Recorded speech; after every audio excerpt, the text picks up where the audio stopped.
Le Conseil des ministres de ce jour se tient au lendemain du Conseil présidentiel axé sur l'habitat. Lors de cette rencontre, le chef de l'État Ali Bongo Ondimba a réitéré son ambition doter les Gabonais de logements décents. En ouverture des travaux, la forte communication du président de la République Ali Bongo Ondimba. Ensuite, des communications liées aux points d'actualité, les principaux événements dans le monde, la situation intérieure et le cours des matières premières et état de la balance commerciale. Sur la table du Conseil, l'adoption de 2 projets de décret, l'un portant sur l'attribution et organisation des centres hospitaliers régionaux et l'adoption du projet de décret portant réorganisation de l'inspection générale des services de l'emploi du ministère de l'économie, de l'emploi et du développement durable. Le communiqué final sera rendu public à la fin des travaux. Un conseil des ministres au lendemain du conseil de cabinet convoqué hier par le chef de l'État, son Excellence Ali Bongo Ondimba, un conseil axé sur l'habitat et le logement, un conseil qui a eu le mérite d'étaler les multiples obstacles à l'origine de l'impasse vécue dans la campagne de construction des logements sociaux, et le président Ali Bongo Ondimba de réaffirmer toute sa détermination à offrir aux Gabonais un logement décent. Lazo Aboun analyse.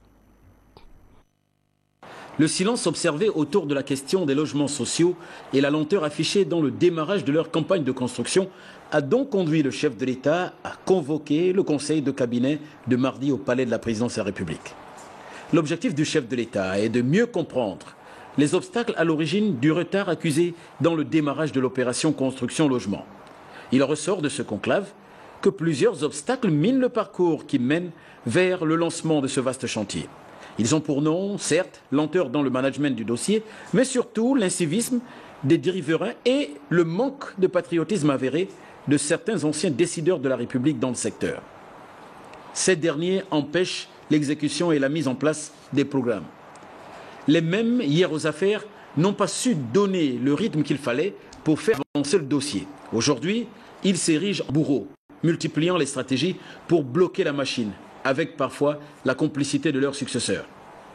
À ces derniers, le chef de l'État a un message. Laissez-nous avancer. Je veux bien que chacun râle, chacun réclame des logements. Mais lorsque nous commençons aussi à réellement étudier cette question, lorsque nous voulons concrètement mettre en pratique nos décisions, il arrive souvent que ce soit les mêmes qui réclament, les mêmes Gabonais et Gabonaises qui se mettent aussi sur la route. Je veux dire que qui, par leurs actions, empêchent aussi que des programmes puissent se mettre en place. Nous voyons des zones sur lesquelles il n'y a rien, et il ne se passe rien. Des terrains qui sont en friche, ou sur lesquels il n'y a rien. Dès que vous parlez de faire un projet, une route ici, mettre en valeur un terrain, c'est là tout de suite, vous voyez arriver une ribambelle de gens qui vous disent « Ah non, c'est à moi, c'est ancestral, c'est mon ethnie, c'est mon clan, c'est ma famille, c'est ceci, c'est cela. » Alors avec des attitudes comme celle-là, je ne vois pas comment nous pourrons construire des villes. Leur démarche s'étend sur certaines populations à qui ils conseillent la résistance, histoire de ne pas céder les sites retenus pour l'édification des logements sociaux. Pour le chef de l'État Ali Bongo Ondimba, on ne peut pas vouloir une chose et son contraire. Ces populations font partie des demandeurs de logements. Ce sont elles également qui empêchent l'évolution du chantier. A préféré geler des terrains sur lesquels il ne se passe rien du tout, alors que ceci peut être mis au profit des communautés. Alors nous sommes tous des Gabonais et des Gabonaises, et que nous appartenons à un pays qui s'appelle le Gabon, et c'est le drapeau gabonais qui flotte à New York pour attester de notre souveraineté. Je n'ai pas vu un autre drapeau. J'ai entendu parler de la République gabonaise, je n'ai pas entendu parler d'une autre république, une république tribale, clanique ou autre. Ceux qui ne veulent pas que l'on fasse ou qu'on ne développe pas le pays, donc à le dire clairement. Mais ce petit jeu qui consiste en fait à empêcher des choses d'avancer, il n'a qu'à durer. Toutes ces préoccupations, le président Ali Bongo Ondimba oppose la détermination. Avec ou sans les obstacles, le logement se fera. Advienne que pourra. d'autres ont été là aux affaires avant, qu'ils ne viennent pas critiquer ceux qui n'ont pas su faire hier. Là où hier ils ont échoué, en fait ils veulent que d'autres échouent aussi, parce que ça va mettre en lumière leur inefficacité et leur manque de volonté. De la crise du logement et de l'habitat au Gabon, crise de l'université Omar Bongo Ondimba, pour mettre fin à la situation à l'UOB, le ministre de l'enseignement supérieur, M. Mundunga, a réuni hier après-midi à son cabinet les responsables de l'UOB, un groupe d'étudiants ainsi que leurs parents. Célestin Ngema Obama, Félix Modibangoyi. La situation de la première université du Gabon demeure une préoccupation majeure pour le gouvernement, les enseignants, les étudiants et les parents d'étudiants. Comment réconcilier l'UOB avec elle-même? La réunion convoquée par le ministre de l'Enseignement supérieur hier visait justement à écouter les 25 étudiants proposés à la traduction en conseil de discipline, les responsables de l'UOB et les parents d'étudiants et mieux comprendre. Pour les responsables des deux facultés, il y a continuité des enseignements. Le département d'économie a presque pratiquement pour les principaux cours, les cours fondamentaux, fini son année. La preuve, moi-même doyen, j'ai 2 cours en 3e année, le programme est terminé. Nous avons terminé le premier semestre. Les résultats sont connus. En dehors des perturbations liées aux différentes grèves des étudiants, la faculté de lettres serait en train de terminer son second semestre. Dans son souci d'en savoir davantage, Séraphin Mundunga a laissé les étudiants présents en salle s'exprimer librement, de même que les parents d'étudiants. D'un ton conciliant, le ministre a invité les uns et les autres à plus de responsabilité si l'on veut sauver notre temple du savoir. On a écouté tout le monde avec la patience. Et si on n'était pas préoccupé par votre réussite, pourquoi consacrer autant de temps et autant d'énergie? Même vos enseignants ne sont pas contre vous. C'est beaucoup plus de problèmes d'incompréhension. Moi, je vous ai toujours dit que dans toutes les universités du monde, pour qu'ils réussissent, il faut qu'ils s'arrangent pour avoir une relation de complicité avec son enseignant. Vous avez entendu vos enseignants dire qu'ils se sentent eux aussi humiliés. Mais dans cette situation, faisons un effort chacun de son côté pour que nous puissions privilégier l'avenir. Peut-on penser que la présente rencontre pourrait ramener la sérénité et la sécurité à l'université Omar Bongo qui n'a que trop souffert de ces perturbations académiques? L'avenir nous le dira. Je vous parle toujours en toute ouverture d'esprit. A versé dans ce volet cette première université francophone du Maroc qui adopte le système pédagogique nord-américain, l'université internationale d'Agadir. C'est d'elle qu'il s'agit, a décidé d'ouvrir davantage ses écoles aux étudiants gabonais. Une délégation de cette université rencontre demain jeudi et vendredi les autorités du ministère gabonais de l'enseignement supérieur. Edgar Nzembi Doukaga, Thierry Aldo Mandaka pour les détails. Diversification des offres pédagogiques au Gabon et à l'étranger est devenue un choix pour le ministère de l'enseignement supérieur et un enjeu pour de nombreuses universités comme Universiapolis ISIAM de la ville marocaine d'Agadir.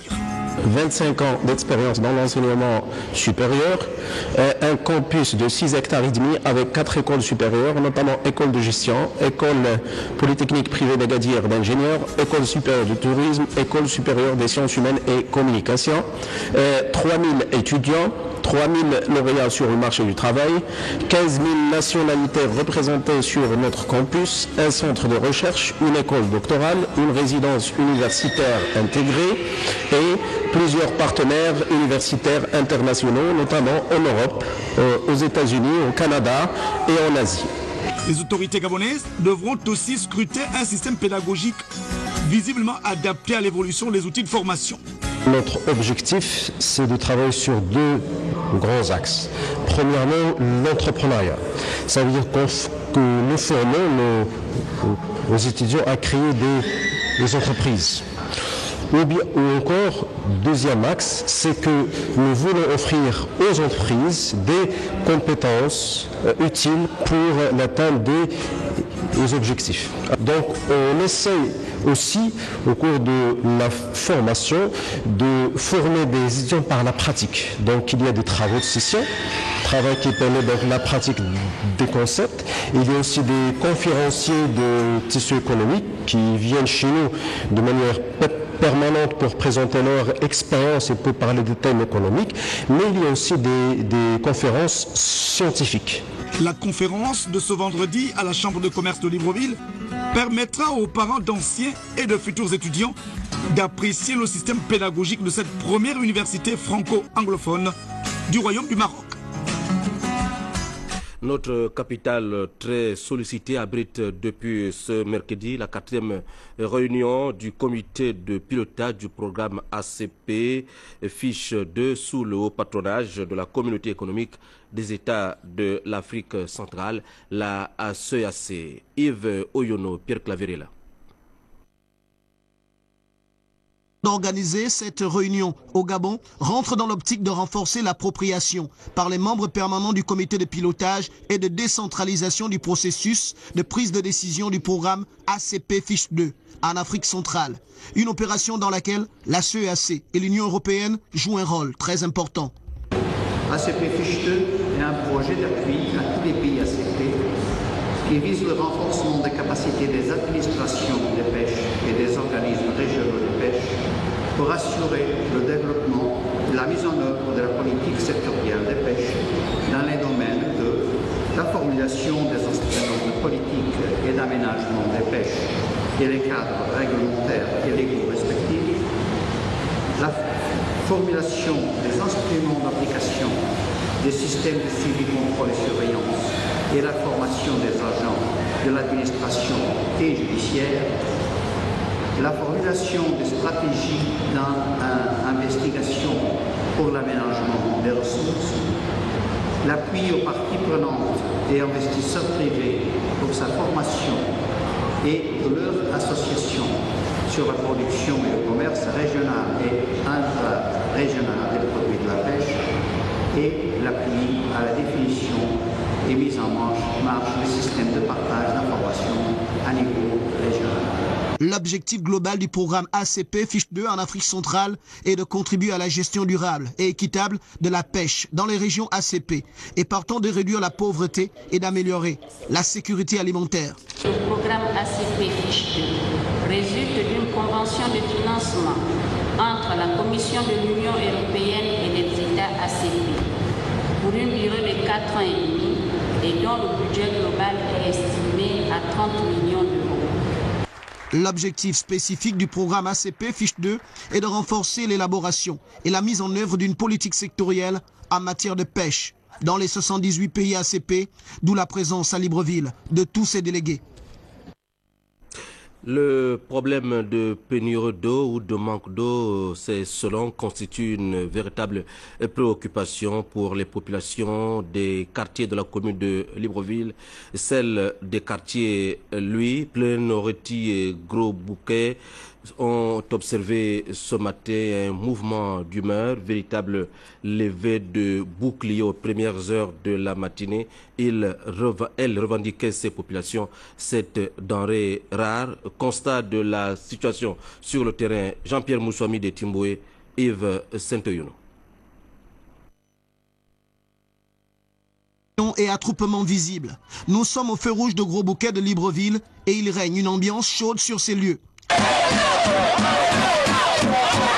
L'objet de la discorde est inscrit sur ces pancartes.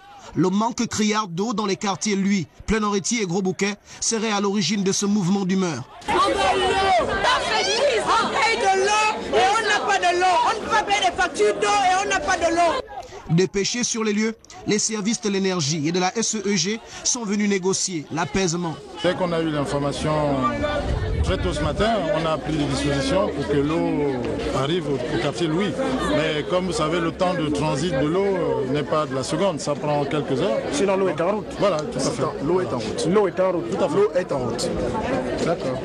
L'eau est en route et c'est pour ça que nous demandons aux populations de lever les barricades. Le problème est pris en compte. On y travaille, on réfléchit, en toute responsabilité. Comme dans beaucoup de quartiers de la capitale gabonaise, l'eau source de vie est une denrée rare. Aujourd'hui, c'est la SCG, mais La SCG, étant donné que c'est la SCG qui détient le monopole, c'est la seule société d'eau que nous avions, on ne peut que se retourner vers l'État. Conscient de cette situation, le gouvernement a entrepris des grands travaux qui devraient mettre fin à ce calvaire dans les délais jugés proches par les services compétents. On tire l'alarme pour dire que, bon, ben, pensez à nous, c'est bien beau qu'on se débrouille avec nos bidons, que l'on aille prendre de l'eau par-ci par-là. Mais il faut trouver une solution définitive. Ici, bouteilles, bidons, seaux et autres récipients sont au rendez-vous de cette attente d'eau qui dure depuis une dizaine d'années. Et ce matin encore, les services de la direction du contrôle médical et de la lutte contre la fraude à la CNAM-GS ont découvert des cas de fraude au niveau des prestations sanitaires. Le responsable de cette direction était face à la presse pour dénoncer cet état de fait, en même temps annoncer les mesures à prendre. Voici l'économie de la situation avec Cédric Molé-Malonga et Félix Modibangwe. Cette affaire date, disons, depuis 2007. En 2007, mon père m'a fait appel, je suis allé le voir dans son milieu d'incarcération et c'est là où il m'a intimé l'ordre de vendre ces villas. Dans un premier temps, j'ai d'abord refusé, étant donné la présence dans ces villas de mes neveux et de mes nièces. Mais par sa menace de malédiction envers moi, j'étais contraint de m'exécuter. C'est alors qu'il m'a demandé d'aller rencontrer une certaine Madame Fiti Thérèse. Je suis allé la rencontrer. Et c'est cette dame, justement, qui m'a présenté Monsieur Tchongo. Monsieur Tchongo Gabriel, qui, à la suite de la procuration, a accepté de prendre ces villas. C'est alors que toutes les démarches ont été effectuées dans les juridictions compétentes à ce sujet, jusqu'à l'obtention du titre foncier, et les villas ont été attribuées à M. Tchongo et en toute voie légale. J'ai reçu l'ordre strict de mon père et je vois mal pourquoi ils veulent le contester aujourd'hui. Donc je ne vois même pas pourquoi on s'attaque à M. Tchongo maintenant, étant donné que cette affaire dure depuis 2007 et il n'était même pas ministre. Et en fait, c'est cette éclaircie que je tiens maintenant à apporter ici. Je suis désolé aujourd'hui, je suis obligé de parler parce que ce sont eux qui ont voulu que cette histoire soit mise au grand public. Et en fait, c'est cette éclaircie que je viens apporter, histoire de dire. Et je souhaiterais aussi qu'ils arrêtent aussi d'embêter M. Tchongo, cet homme intègre, qui n'est pour rien là-dedans. Et qu'ils arrêtent d'aller dans tous les journaux, salir son nom. Et j'aimerais sincèrement qu'ils arrêtent, car aucun de nous n'ignore la vérité. Voilà, vous l'avez compris, et c'était une affaire de titre foncier qui oppose Gabriel Tchongo à la famille René Oranga. Et c'était là le droit de réponse en faveur donc de Gabriel Tchongo qui occupe de terrain dans la stricte légitimité. Nous revenons à ces services de la direction du contrôle médical et de la lutte contre la fraude, à la CNAM-GS, la CNAM qui vient de découvrir des cas de fraude au niveau des prestations sociales. Et ce matin, la direction générale a dénoncé cet état de fait face à la presse nationale et internationale avant d'annoncer des mesures à prendre. Voici Félix Modibangoye et Cédric Molé-Malonga. Malgré la volonté des plus hautes autorités de la République d'assurer une prise en charge médicale à tous, nombreux sont encore ces personnels de santé qui brillent par des mauvaises pratiques. Nous citerons par exemple la facturation fictive de médicaments non délivrés aux patients, d'examens de laboratoire, de consultations non réalisées, la surfacturation de soins infirmiers en hospitalisation. Par exemple, nous noterons 80 perfusions facturées à un patient hospitalisé pendant 5 jours pour une affection banale. Des abus de consommation de soins par les assurés. Des ordonnances délivrées en exonération pour des femmes non enceintes. Des soins délivrés à des patients étrangers immatriculés frauduleusement en qualité de Gabonais économiquement faibles. la falsification d'état civil, de pièces d'état civil, etc. Le constat est réel et ces cas de fraude orchestrés par certains acteurs du système d'assurance maladie pourraient y avoir des conséquences graves dans le fonctionnement de la CNAMGS. Il convient de rappeler à ce sujet que la fraude à l'assurance maladie est une gangrène qui peut compromettre à très court terme tous les efforts consentis par la collectivité nationale pour mettre en place ce système d'assurance maladie. D'ailleurs, dans tous les pays qui nous ont précédés sur cette voie, la fraude aux prestations sociales contribue grandement à l'aggravation des déficits financiers de la sécurité sociale dans sa globalité. Pour ces cas, 3 structures sanitaires ont donc été identifiées à l'issue d'un contrôle opéré par les services de la CNAMGS. Face à cette situation, la direction générale de la CNAMGS est résolument engagée à traquer les fraudeurs. Des dispositions seront donc prises pour renforcer et systématiser les contrôles. Ainsi, les structures sanitaires seront classées par niveau de vigilance et la loi sera appliquée dans toute sa rigueur en cas de fraude dûment constatée. Les sanctions vont de l'avertissement écrit aux sanctions pénales prononcées par les tribunaux pour délit d'escroquerie, en passant par la suspension ou la dénonciation de la convention qui lie la CNAMGS à la structure sanitaire concernée. Si des cas de fraude, il y en a toujours eu, mais en 4 ans, c'est l'une des plus visibles et des plus importantes.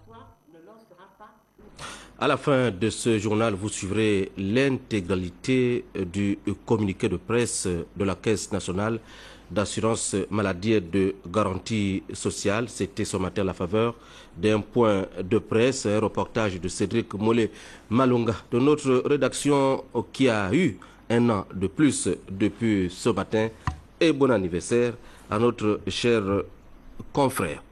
De bien meilleures conditions de travail et d'existence en perspective pour le personnel soignant et les malades du centre médical de Malinga. Nous sommes dans la Loeti Bibaka au terme de cet élan de cœur et de solidarité du vénérable sénateur Ernest Mbadouma. Il s'agit d'un groupe électrogène flambant neuf qu'il vient d'offrir à ce centre médical. Le reportage de nos confrères de Loa TV.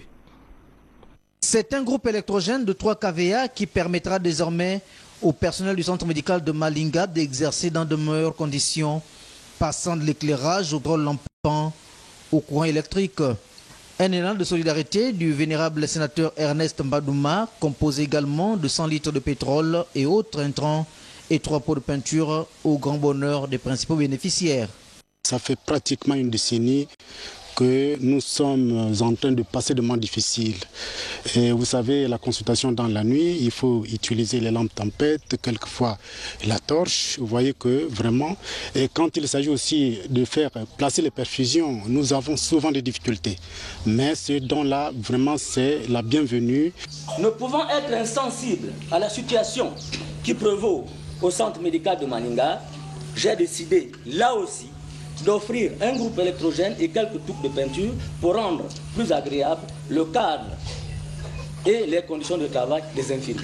J'ose fortement ici espérer que ces modestes présents seront gardés et utilisés à bon escient. Un geste apprécié donc à juste et au même titre que bien d'autres actions posées par le représentant des populations de la Loeti Bibaka au Sénat, venu faire un compte rendu parlementaire au sien. Et c'est notamment un premier groupe du genre au bénéfice de toute la communauté scolaire du CES de Malinga, la dotation d'un appareillage audiovisuel ayant permis aux jeunes malinois de suivre la CAN 2012 et l'incorporation de plusieurs de ces jeunes dans les sapeurs-pompiers. C'est à ma qualité de représentant des jeunes émergents qui ont sollicité de l'aide pour le dépôt de dossiers tout dernièrement à Mouila, que je vienne sur cette tribune exprimer notre gratitude et reconnaissance envers votre personne. Aussi, pour les actes dont vous ne cessez de poser en faveur de la jeunesse de la Loeti Bibaka en général. À travers ces élans de solidarité, le sénateur Ernest Mbadouma entend mettre en pratique la politique du partage prônée par le président de la République, chef de l'État, Ali Bongo Ondimba. Il y a que beaucoup reste à faire à Malinga. D'autres fils de cette localité devant également emboîter le pas. Nous restons dans l'arrière-pays, direction la basse Bagno, du côté de Mayumba au sud du Gabon, province de la Nyanga, où les travaux du futur pont routier ferroviaire sur cette lagune avancent considérablement. Ce chantier résulte, je vous le disais, de la coopération entre le gouvernement gabonais et le groupe Santoulo d'Italie. Le constat sur le terrain est fait ici par Chrisley Mayinda et Rodrigue Tessa Mwanga, envoyés spéciaux à Mayumba.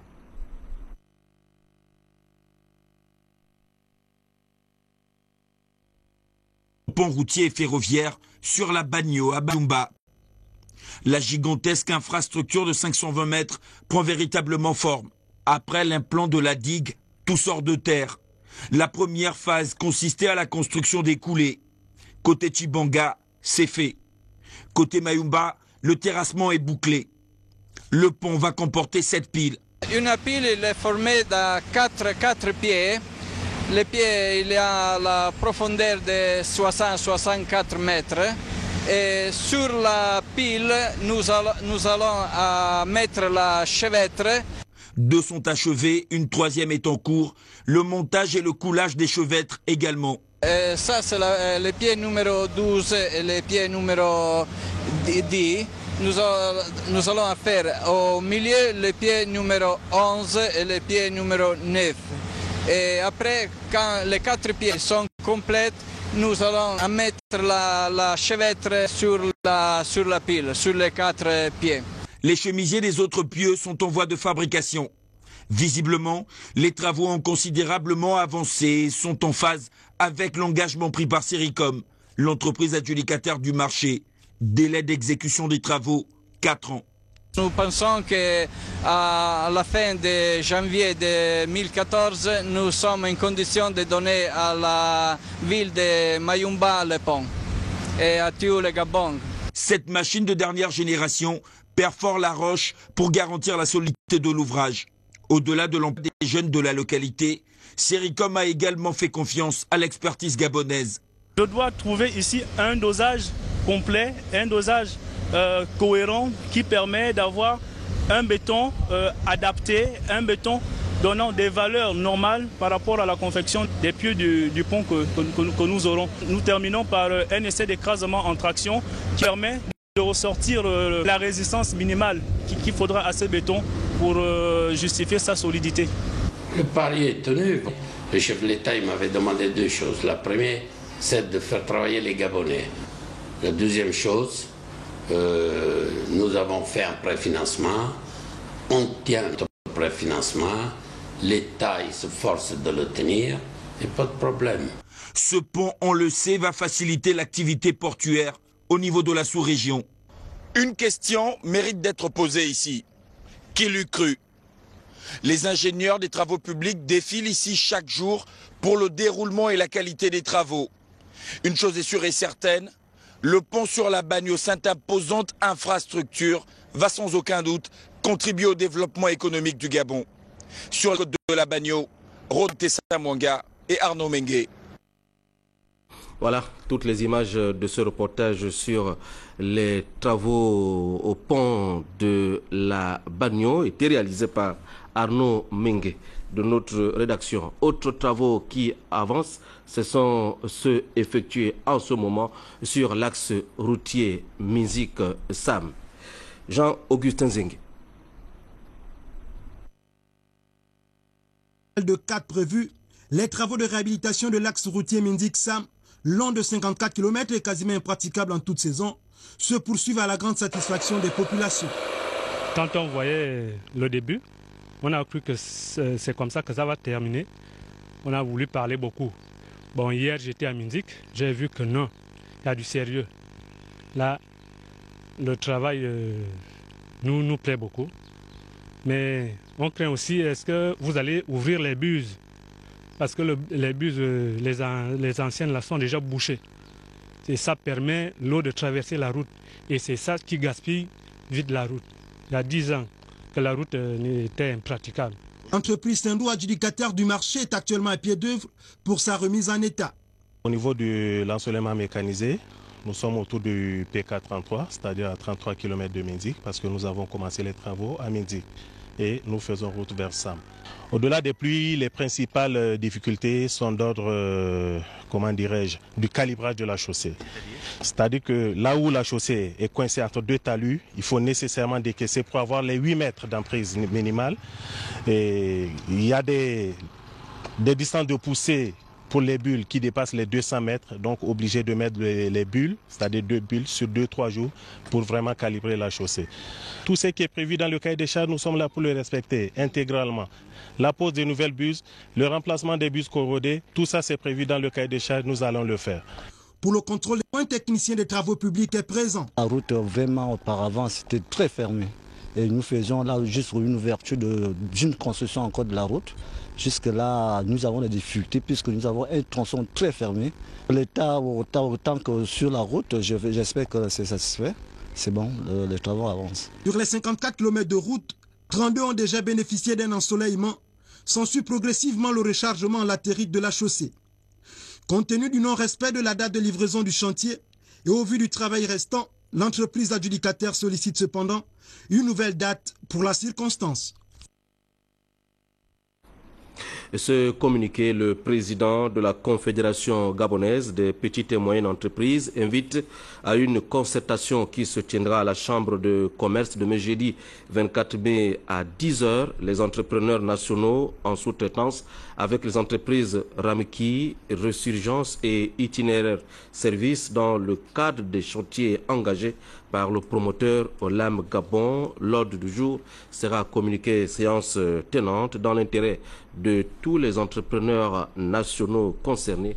La présence de tous est de rigueur. Lancé dernier, le séminaire de formation et de perfectionnement des agents de sûreté des navires et des installations portuaires se poursuivent à Libreville. Aujourd'hui, il était question des méthodes préventives pour faire face à des éventuels actes illicites dans nos ports. Moussa Nzengi Boussougou. L'industrie maritime et portuaire fait face à une montée grandissante des actes illicites. La piraterie, les vols à main armée, l'immigration clandestine, les passagers clandestins, le trafic des stupéfiants par mer, etc.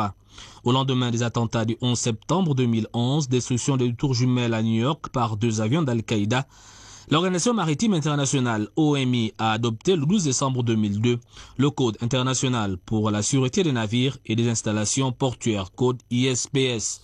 D'où l'organisation de ce séminaire de formation des agents de la sûreté des installations portuaires, même si dans notre pays, il n'y a pas lieu de s'alarmer. C'est une initiative qui permet aux gestionnaires des installations portuaires et aux propriétaires des navires de se familiariser avec les questions de sûreté maritime et de sécurité maritime dans un environnement actuel qui est régi par le Code international des installations portuaires navires, appelé communément Code ISPS. Ce séminaire qui comprend plusieurs modules va permettre aux séminaristes de comprendre les concepts fondamentaux de la sûreté maritime et les enjeux maritimes du Code ISPS et du commerce international. Connaître les dispositions de certains chapitres de la Convention SOLAS et des parties A et B du Code ISPS, avoir les connaissances et les aptitudes suffisantes pour s'acquitter de certaines tâches, acquérir la capacité à élaborer une évaluation de la sûreté d'une installation portuaire ou d'une plateforme pétrolière, faire la preuve de leur sensibilisation à la sûreté et à la nécessité d'harmoniser l'interface sûreté d'une installation portuaire. Enfin, comprendre les conflits entre la sûreté et la sécurité, y compris les considérations d'ordre budgétaire et juridique. Nous ne vivons pas les situations rencontrées par exemple dans le golfe d'Aden et dans certaines autres parties du monde, mais le Code nous fait obligation de prendre un certain nombre de mesures préventives. Et parce que la menace est réelle et possible en tout lieu. Et raison pour laquelle tous les instruments, tous les outils qui concourent à la sécurisation des eaux et des installations doivent être prises par les administrations en charge de ces questions. Cette initiative de la Direction générale de la marine marchande vise à prévenir et à lutter contre tous les actes illicites contre les navires et les installations portuaires. Il permettra aussi de renforcer la sûreté et la sécurité maritime au Gabon. Le ministre de l'économie, de l'emploi et du développement durable porte à la connaissance des employeurs et des travailleurs que, conformément aux dispositions du décret du 29 juin 1998 réglementant le régime des jours fériés en République gabonaise et modifiant son article 2 par le décret du 26 mai 2004, le dimanche 27 mai 2012 et le lundi 28 mai 2012 marquant les journées de Pentecôte sont déclarés fériés, chômés et payés sur l'étendue du territoire national. Nous vous l'annoncions hier, c'est aujourd'hui qu'est arrivé à Libreville la dépouille mortelle du vénérable sénateur Jérôme Okinda d'Afrique du Sud, accueilli sous les cris de douleur et de pleurs par les parents. Sur place à l'aéroport, il y avait Biogou Mikala et Yvette Okosa. C'est une cérémonie empreinte de douleur et de tristesse à laquelle nous avons assisté à l'aéroport international Léomba, l'arrivée de la dépouille mortelle du vénérable sénateur Jérôme Okinda, rappelé à Dieu le 15 mai dernier à Johannesburg, en Afrique du Sud. Les parents, les dignitaires de la République, les amis et connaissances ont honoré ce rendez-vous de douleur et de chagrin. Sur les visages des uns et des autres se lisait l'affliction et la tristesse matérialisées par des larmes ininterrompues. Une brève cérémonie religieuse a eu lieu, dominée par l'émotion qui a accablé l'évêque qui l'a présidé. C'est sous une pluie battante que le corbillard a quitté l'aéroport international Léomba pour rejoindre le domicile familial de Beau Séjour.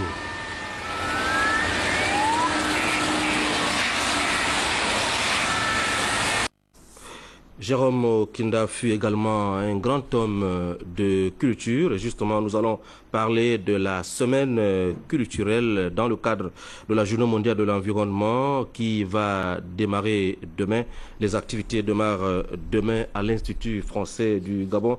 Sur ce plateau, nous recevons Elisabeth Ogoula-Bellerose. Madame Ogoula, bonsoir. Bonsoir, monsieur. Alors, demain démarre à l'Institut français du Gabon la semaine culturelle en prélude à la Journée mondiale de l'environnement. Oui, tout à fait. Alors, les grandes articulations de cette semaine? Nous avons une semaine, donc, on a prévu pas mal d'activités avec l'ensemble des partenaires, notamment l'Institut français, l'UNESCO, ECOFAC, RAPAC, dans le cadre en fait de la célébration de la Journée mondiale, mais toutes les activités que nous avons prévues s'articulent autour d'un thème, Rio plus 20. Donc demain, on aura... Pourquoi Rio plus 20? Parce que il faudrait peut-être que j'explique. Allez-y. Voilà. Si vous voulez, c'est un peu comme un bilan Rio plus 20, parce qu'il y a 20 ans, tous les peuples, toutes les nations du monde se sont retrouvés autour du sommet de la Terre à Rio de Janeiro en 92 pour essayer de sauver la planète, d'essayer de trouver des solutions communes, parce que on parle de problèmes de pollution, on parle de problèmes de dégradation des eaux, et tout le monde a décidé de se retrouver à Rio de Janeiro pour trouver des solutions. Et cette année, ça va faire donc 20 ans, Rio plus 20, et il va y avoir un bilan qui va être fait, et il y a une thématique qui est prévue et qui est intéressante, parce que la thématique, elle ne s'adresse pas qu'aux spécialistes de la biodiversité, elle s'adresse également au public, à tout le monde. Demain, quel sera le principal temps fort? Demain, nous commençons avec un spectacle gratuit, Diendo, qui est ouvert à tout le monde, et qui est un spectacle qui se rapproche de Rio plus 20, parce que c'est une célébration des cultures du monde entier. On va retrouver toutes les cultures, et ça sera à partir de 20h. Donc parallèlement, on a également avec les partenaires une exposition photo. C'est une exposition, et ça c'est très important que je parle de ça, parce que c'est une exposition des défilés carnaval que nous organisons avec l'ensemble des partenaires. Oui. Donc on a initié depuis 2010 une espèce de caravane de sensibilisation qui va dans les écoles et qui sensibilise les enfants et qui les prépare à un défilé carnaval dont les costumes sont faits à base de matériaux recyclés. Donc il y a un objectif premier, c'est de sensibiliser de manière ludique, mais c'est aussi de créer des automatismes, de créer des gestes simples auprès des enfants parce qu'ils sont tout petits. Il faut qu'ils apprennent en sortant à éteindre les lumières, à fermer les robinets, et tout ça se fait dans le jeu. Donc ce défilé carnaval-là qui a été fait pendant 2 ans, il est prévu pour le 10 juin. Mais parallèlement, cette année, on a cette semaine culturelle avec le spectacle en ouverture, donc le spectacle Diendo. Ensuite, l'exposition photo. On a une présentation de spots qui s'articule autour de l'avenir que nous voulons, qui est la thématique qui a été retenue à Rio + 20. Alors vous faites donc dans la protection de notre biodiversité? Oui, en fait, ce qu'on essaye de faire, et grâce à vous, donc RTG1, Gabon Télévision, c'est de pouvoir informer les gens sur ces problèmes-là, sur les problèmes sur les problèmes que notre écosystème subit, à travers tout ça, à travers des spectacles, parce que lorsqu'ils vont, ils ont l'occasion de voir des documentaires de spécialistes, tels que WCS. On a une série de films qui est prévue donc du 28 au 1er juin. On a ce spectacle-là. On a aussi, on permet aussi aux enfants de se rendre au centre culturel français, de profiter de toutes ces activités. Bien, Madame Ogoula, en attendant qu'on se retrouve demain, un dernier mot de la fin, rapidement. Je voudrais d'abord vous remercier, je voudrais remercier Gabon Télévision, parce que sans vous, nous ne pourrions pas faire ces activités-là.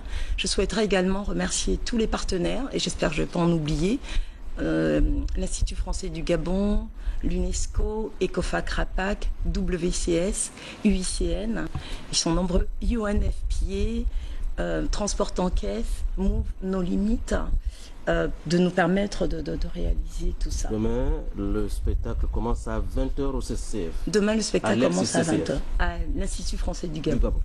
Merci Madame Ogoula Elisabeth d'être passée pour nous décliner les grandes articulations de la semaine culturelle qui démarre demain dès 20h à l'Institut français du Gabon. Merci mesdames et messieurs, c'est la fin de ce journal. Retenez qu'un conseil des ministres s'est tenu ce matin au palais présidentiel. Dans nos programmes de ce soir, vous suivrez le communiqué final ayant sanctionné les travaux. Merci et à demain 20h.